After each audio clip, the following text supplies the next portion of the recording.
Welcome to Peter and Ruffy's Football Show. Monday to Friday, we're giving you our daily fix of football chat with the main headlines tonight to talk about. Ronnie Dyla says Efe Ambrose must concentrate as Celtic slip up against Fenerbahce in the Europa League.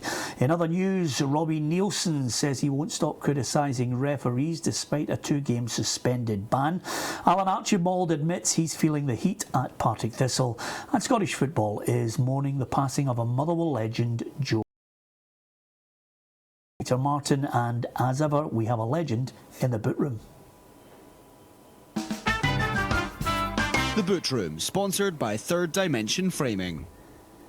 Hugh MacDonald of the Herald with us here to discuss all things Scottish football alongside Alan. And before we get on to the main topic of Celtic's performance against Fenerbahce in the Europa League last night, Scottish football has lost a Motherwell legend and a legend in our game, Joe Wark, who sadly passed away. He was indeed, for me growing up as a boy anyway, Hugh MacDonald, just a fabulous player, and a player that maybe should have had, Scotland caps aplenty, but we were awash with top players at that time. Yeah, I mean, it was a different generation, a generation where we had, genuine world-class players, certainly at fullback.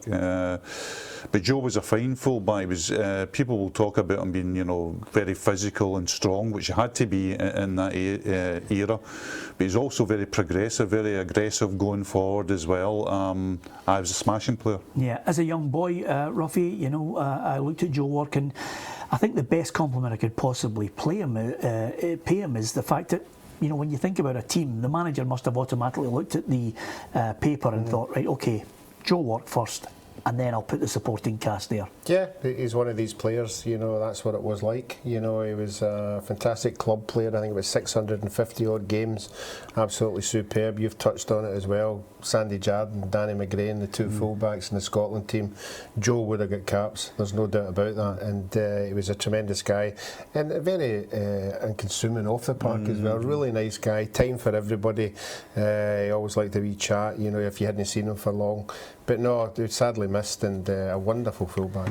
Yep, and I can think of that team and some of the players that were playing in it. I mean, I always remember the big claret right across the jersey. Joe at left back, Willie Pettigrew running away with pace, Bobby Graham in and around. I mean, some great players. Some great players. I mean, one of my favourite Scottish players of all time is Bobby Graham. I think Bobby Graham is one of these guys that has slipped under the radar. Came up for Liverpool and really helped Willie Pettigrew. Smashing that. My memories of of Joe and that Motherwell team will be the old late and lamented Anglo-Scottish Cup. I used to come up to Fir Park as a schoolboy and watch those games, because it was very glamorous, watching the Tottenham Hotspurs and that. It wasn't like nowadays, everyone's on the television for you nowadays. It was great to go and see these people in the flesh. Yeah, absolutely. Joe Wark, a Motherwell legend, and from everybody on the Football Show, our condolences to everyone connected with the Wark family. True legend. Football as ever, lots to talk about tonight on the programme. Last night, it looked as if Celtic were cruising until Efe Ambrose intervened. Is that fair, Hugh MacDonald? Yeah, absolutely fair. I mean, cruising at 2-0 is a 2-0 is a half. Getting to half time in a European tie, for example, at 2-0 would have been a smashing platform to go on and win the game. Fairly tidily, I'd have thought. And the mistake that he had was just. I mean, it was a real Efe. I mean, I keep talking about. He's so, makes me so nervous. I was once sitting next to a bomb disposal expert at Parkhead, and he had to leave at half time. His nerves were shot watching Efe. And I'm really surprised at Ronnie's comment about him that, Efe needs to concentrate. I mean, that's like telling, Ollie Reid he needs to watch what he's drinking. I mean, the guy is a serial non-constant. I mean, in many ways, the second goal was as bad as the first, because there was a complete lack of concentration, a complete lack of knowing precisely what he's doing. He's got to protect that front post. He's got to be side on watching for a guy, and he's got to go and attack the ball. Yeah, absolutely. And I don't think many a footballer, some footballers love, a certain piece of skill attributed to them. The Cruyff turn, absolutely magnificent. I don't think anybody wants a catchphrase, "You've had an Effie." But to be perfectly honest with you, Ruffy, Celtic looked comfortable. There was a lot of good performances across the park. Brown, again, one of those linchpins for Celtic. But at 2-1 suddenly, and it's not as if Fenerbahce suddenly started playing wonderful football. They brought on a big guy at the front and went route one, and havoc ensued. Yeah, but I would agree with you. I think the two players who didn't, perform was Beaton, who's been very good, and Johansson doesn't seem to be the same player he was last year. But certainly times have changed, because if you remember the big Champions League games with Celtic, they were always, the last 10-15 minutes, they were always up for it. They were always fighting away, trying to get that win. I know that's the exact opposite. They're winning games and not being able to last the 90 minutes, which is something you have to sit back and look at. But I think that just you need leaders on the park who can say, right, 2-0, let's shut up shop. Yep. Let's finish the game and let's see the game out, and they don't seem to have the ability to do that. Yeah, well, let's have a look at the group and see exactly where Celtic are positioned here. 2 games played, they're 2 behind Molde, and Ajax, of course, tucked in there, and Fenerbahce with their first point of the group.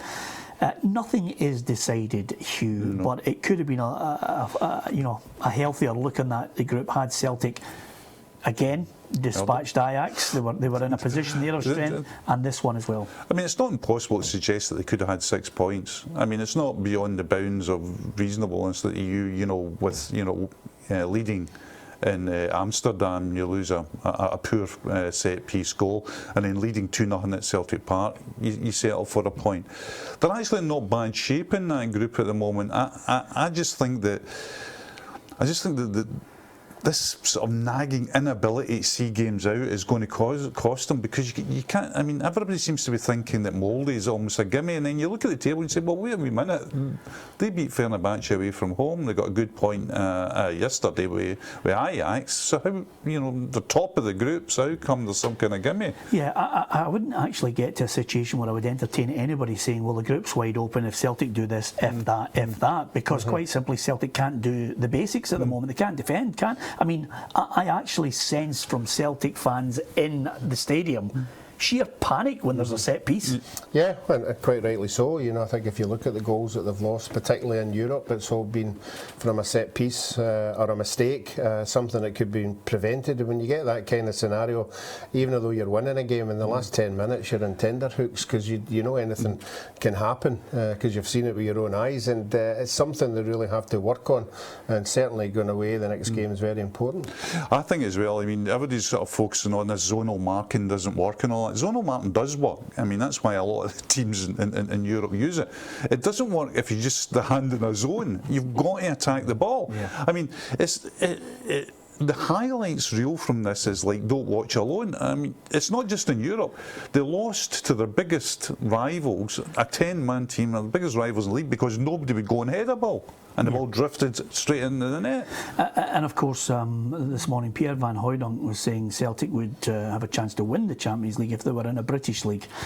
I think, again, I think we've stretched this story. Usually, sometimes I think that story, of the British League can go one day, but 2 and 3 days is ripping the back end out of it, Ruffy. Yeah, we'd have to add a couple of things onto that. Like, once you get down to the British League, you've got £200 million to spend, and you can go and buy Messi, and then you can get Ronaldo, and then somebody else. But that's the kind of players you're going to need to win the Champions League, and they're a million miles away for that. Yep, absolutely. And just as a footnote to that, it hasn't gone well for a couple other British clubs. I suppose Tottenham will be happy maybe with a draw in Monaco, but Liverpool again, if Celtic think they've got problems in this division, talking about heat on managers, it's on Brendan Rodgers. Yeah, absolutely. That Sion team, are bog standard, the Swiss team. I think they're 5th in the Swiss league. They're not even a strong team like Basel. You could maybe make excuses if they were playing them. And last night they were just terrible at finishing chances. Just couldn't score chances. Couldn't take them. not the best league. It's not my favourite Ruffy, the Europa League. I still think it needs revamp, but it is what it is at the moment. Just as a footnote to that, can you see Celtic coming out of this group? Yeah, I can. Yeah. I don't think there's much between the teams. If they could tidy their act up a wee bit and if they're winning games, see them out, I think they've got a chance, because I think the other teams in the group aren't unbeatable. Okay, thanks to Ruffy and Hugh for the minute. In the next part of the programme, we'll talk about Robbie Neilson at Hearts. Alan Stubbs has been talking also about the link with the Dundee United job. We'll look at the weekend's fixtures, the key games in the Premiership, the Championship, League One and League Two as well. It's the big build-up to our Saturday show, which starts at 2 o'clock. Hopefully you can join us for that. We're back after the break.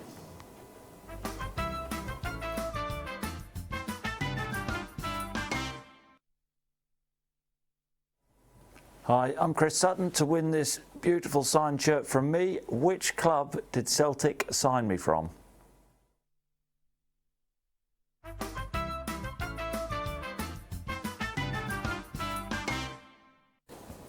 Welcome back to Peter and Ruffy's Football Show. There's a full card of some very good games to look forward to this weekend. We are on Saturday afternoon at 2 o'clock. I do hope you can join us.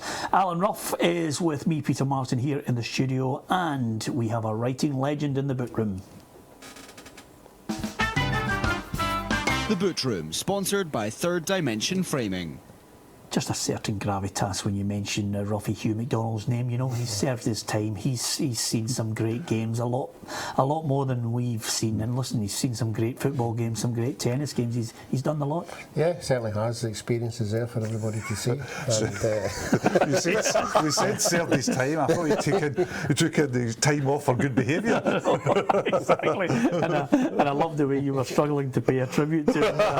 He got you on the hop. Anyway, let's look at the Premiership fixtures for this weekend, and there we are. Aberdeen against St Johnstone. The Dons will be hoping to bounce back after that defeat to Inverness. It's Dundee against Motherwell. Motherwell, Stephen Craigan will be looking to impress in his second game in charge on a caretaker basis. And it's Hearts against Kilmarnock. Maybe a bit of revenge in the air for Gary Lockyer. I'm sure he'll get a great reception at Tynecastle.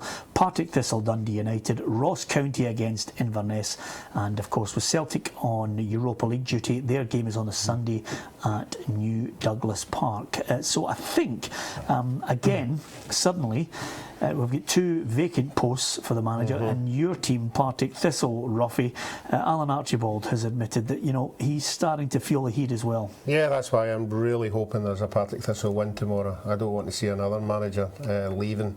I think Alan does a great job at the club, but again, he'll know that results are very, very important, and I think a win tomorrow would just take the pressure off him a wee bit. I would hate to think that the directors would make any rash move if it wasn't to be a win, because I think there's obviously a longer time to go in the season, and he's done it before, and he's kept Partick Thistle in the league, so a win would help things there. Yeah, absolutely. And I think sometimes, and again, I look at the Jackie McNamara situation, I look at the Ian Barraclough on this programme, the strong suggestion is sometimes the board get a little edgy. I don't think you can say that about Partick Thistle. They seem to have a little bit more of a calm attitude, sticking by a manager and giving him the time. I hope that's the case with Alan Archibald. I hope that's the case as well, and it certainly seems to have been, you know, that in the past. I mean, he's had tricky spells as manager of Thistle, and they've stuck with him, and he's come through it. He's an excellent young manager. I know I had the privilege of sort of going behind the scenes one Saturday with the scouting team and the coaching team, and I know how much effort is put into every game by the scouting staff and by Alan himself. So. Yeah, I think he's a bright young talent, and one that should be persevered with. And if you want to understand the managerial merry-go-round, it's quite intriguing around Dundee United. Dave Bowman, caretaker manager. Everybody now looking at the odds on who's going to become the next manager. Will it be a Stuart McCall, a Mixu Patalainen? Alan Stubbs says that there's been no contact regarding him. He's got a job to do at Hibs. John Yogi Hughes has taken a different angle on this one, which is basically, if you want want me to stay here, give me an extended contract in Inverness. Yeah, it's amazing, and his contract's not up to next summer, so and he's got a wee while to go. But certainly, I mean, we know how things work in football, and he's just letting everybody know out there that if you give me a decent contract, I'll stay. But it brings the awareness to Dundee United that he's not maybe 100% just now. So it remains to be seen whether they act. It's incredible business, isn't it? I mean, you know, like a couple of years ago, he left Hartlepool. Yogi, you know, everybody would say, you know, what is his next move? Is there a next move? Does he have to? And now he's got the bargaining chips with Dundee. It's just a bizarre business where you go up, your stock rises and falls. All to do, of course, with results. I mean, the one with Inverness, he took over a good team, but he won the Scottish Cup, so. He can. That's a good currency to deal in. Yeah, absolutely. Many a manager, you know, his stock, as you say, can rise and fall. Many a manager has reinvented himself from one club where it doesn't work to another that it does. So Partick Thistle Dundee United will be keeping a close eye on tomorrow.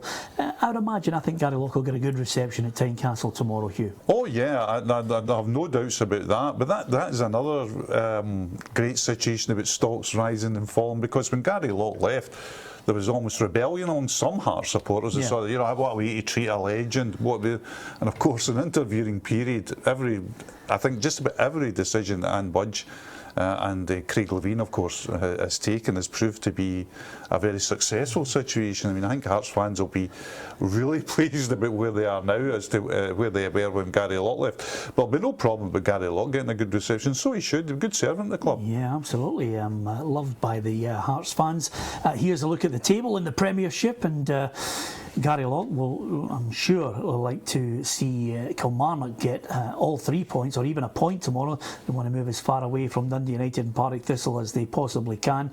At the top end, Aberdeen still with that 4-point advantage, so any more slip-ups, and I think Celtic will relish the opportunity to go to Hamilton Accies and take all 3 points. I'm not going to tip Celtic, Ruffy, this time to win against Hamilton Accies, because I think we got enough grief on Twitter last week from tipping them. Let's look at our match predictor, Ruffy, just to see exactly where we are. I'm closing in on you. Oh, sorry, Hamilton Accies fans, I've tipped Celtic to win 3-1. And Ruffy, you've gone the same way. Yeah, but I never brought it to anybody's attention. No, I've brought it to their attention now. We'll get pelters, but that's the nature of the game. At least there's an opinion out there on it. So, I'm closing in on you, Ruffy. You're not too far ahead of me now. Things are looking good. Okay, that's the match predictor into the Championship, and really looking forward to Rangers Falkirk. We were there when it was 2-0 to Falkirk with 7 minutes to go last season at Ibrox. This season, Peter Houston still thinks he can give Rangers a game. Yeah, I think he can as well. I think one of the things about Rangers is that, and I think St Johnstone showed it, was that how you set up against them. And a lot of teams in the Championship have decided that they just cannot set up in any aggressive way against them. They've got to sit back. And that really suits Rangers. I think Peter will have something up his sleeve to do, almost, you know, a Tommy Wright on them, to try and get behind the fullbacks, to try and stretch them at the back.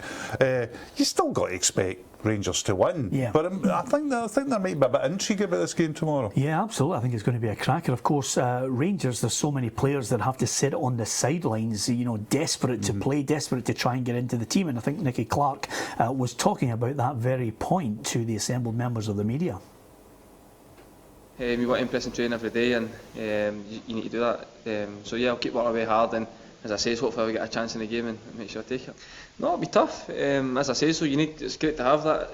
Maggie's done great. He's scoring loads of goals and he's performing really well. So as I say, if I get a chance to get into the team and play, then I need to do exactly what he's been doing. Yeah, 14 goals. I don't think Waghorn's going out of the side anytime soon.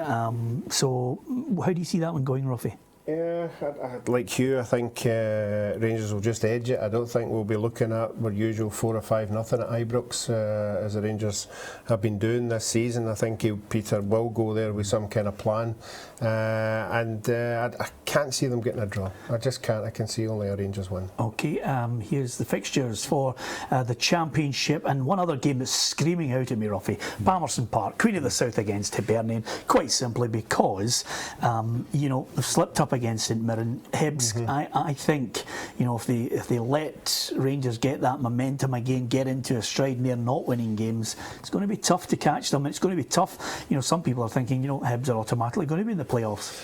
Yeah, well, I think they need to do more than that. I think they really need to get some points, you know, to get closer to Rangers, to make the games that are coming up even more exciting, you know, to build a bit of momentum there. You're right, it looked as if Alan had got it right. They were getting on a wee run there, and all of a sudden that hiccup at home came along, and that was it kept happening last year as well. So he really needs to go there and get a win tomorrow. Yeah, I still think, Hugh, the Hibbies will be there or thereabouts. I mean, I'm amazed that they haven't really come out of the traps flying, but it could be, you know, you just, like Mark Warburton mentioned, your team needs time to settle down. But time's the thing that you don't get when games are coming, you know, along every week. I think I don't think they'll get near Rangers this year. I think if Rangers win tomorrow, which is odds on, that's them beat every team in that division, and they've hardly been tested in that process. So I can see Rangers going on and winning this championship pretty comfortably. Okay, here's a quick look at the championship table just to see the gap that's opening up there. Rangers were out in front, and of course a win over Falkirk would extend that advantage. Raith Rovers, let's not forget the sterling work there from Ray McKinnon, but Hibs a game further back, just a game less than Raith Rovers and a game less than Rangers on 13 points. That's how the championship looks.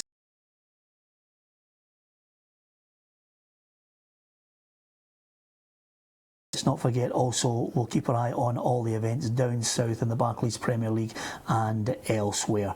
Great to have Hugh MacDonald on the programme. Thanks to Ruffy. Join us at 2 o'clock tomorrow if you can. But today we remember Joe Wark, a great Motherwell legend. Thanks for watching.